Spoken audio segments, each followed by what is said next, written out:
तो इसी श्रृंखला में कंप्यूटर की पीढ़ी हम जानने की कोशिश कर रहे हैं। तो अभी प्रश्न है, कंप्यूटर की प्रथम पीढ़ी का वर्णन कीजिए। अब इसमें जो है देखिए क्या है, इसका थोड़ा पहले वो समझते हैं। ये वो समय है जब भौतिकी में फिजिक्स में काफ़ी कुछ प्रगति हो गई, रसायन में काफ़ी प्रगति हो गई, इलेक्ट्रॉन प्रोटॉन ये सब समझ में आने लग गए। और हम लोगों ने आगे बढ़ते हुए वायरलेस पे जो काम करना शुरू कर दिया।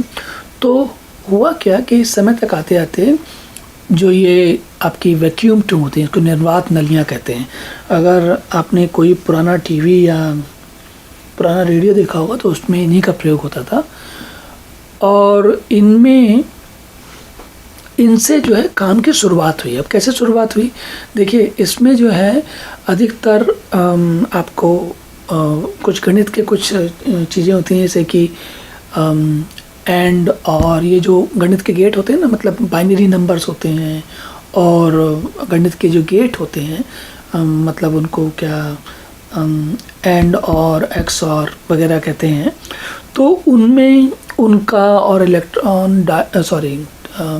डायोड और ट्रांजिस्टर ये सब चीज़ें जो है ये बाद में बनी। लेकिन उसके बनने से पहले जो लॉजिक मतलब तर्क का काम होता है कि क्या कर सकते हैं और क्या नहीं कर सकते हैं, गणित जो कंप्यूटर की दुनिया में प्रगति आई है उसके पीछे गणित लगभग सारा काम गणित का है।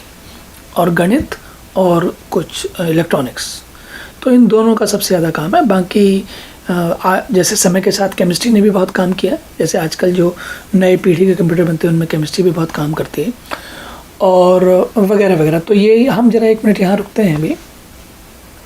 तो इनमें क्या होता था कि ये अब जैसे इन्होंने लिखा कि बिजली बहुत खर्च होती है, ठीक है कोई बात नहीं, बिजली तो खर्च होगी, पर जगह बहुत लगती थी क्योंकि ये वैक्यूम ट्यूब का और शुरुआत थी, बिल्कुल आरंभ था, आज की तरह नहीं था।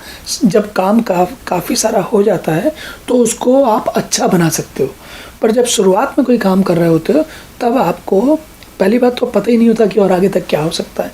दूसरी चीज़, जो उस वक्त आपको संसाधन जो चीज़ें उपलब्ध हैं उनसे ही आप बनाते हो। तो इनमें क्या है देखिए, आप सोच के देखिए 1950 में कोई 2 संख्याओं का 200 माइक्रोसेकंड में योग जोड़ लेता है या 2000 माइक्रोसेकंड में गुणा कर लेता है। आप गुणा करना या जोड़ना सिखा रहे हो मशीन को।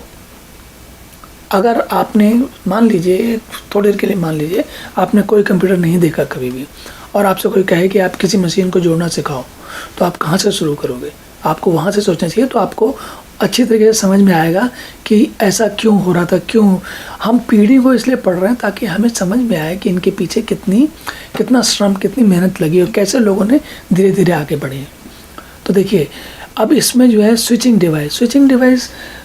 जो है मैंने पहले कई बार क्लास ली थी, उसमें एक स्विचिंग के बारे में बताया था। उसका लिंक आप हमारे चैनल पे जाके देख सकते हैं। स्विच और हब के बीच में था वो। तो स्विचिंग क्या होता है, मोटे तौर पे स्विचिंग का मतलब होता है कि जैसे ऑन ऑफ स्विच होता है ना, तो उसको लेके सोचिए ऑन ऑफ के स्विच को लेके गणनाएं करना कितना मज़ेदार काम है, कैसे कैसे इंसान सोचता है। और इसमें इस पीढ़ी के कंप्यूटरों में मैग्नेटिक जो चुंबकीय ड्रम होते हैं उससे मतलब मैग्नेट करके मतलब चुंबक का जो असर डाल के जहाँ पर चुंबकत्व है उसका और जो नहीं है उन दोनों के बीच में भेद करना और फिर उससे हिसाब से जानकारी को बढ़ाना। अब इसमें देखिए इसमें खास बात कि इन्होंने एक बड़ी चीज़ लिखी है, देखिए कि 0 और 1 ये जो बाइनरी वाला हम एक जब क्लास कहीं आगे पढ़ेंगे चल के, तो 0 और 1 का क्या मज़ा है और क्यों 0 की वजह से सारा काम हो रहा है और कैसे हमने इतनी प्रगति की, इसको जानने में बहुत आनंद आएगा। इसमें ये कह रहे हैं इस पीढ़ी के कंप्यूटरों को अब जाहिर बात है शुरुआत की चीज़ है तो सब कुछ उतना अच्छा नहीं है, हर चीज़ बनी नहीं है, बहुत सारे लोगों ने काम नहीं किया है, तो शुरुआती चीज़ें थोड़ा मुश्किल होती हैं।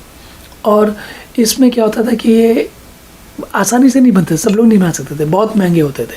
असल में ये देखिए 150 वर्ग मीटर तक की जगह में फैला था ये कंप्यूटर। पहले कंप्यूटर हो सकते थे 150 वर्ग मीटर, बहुत बड़ी जगह होती है।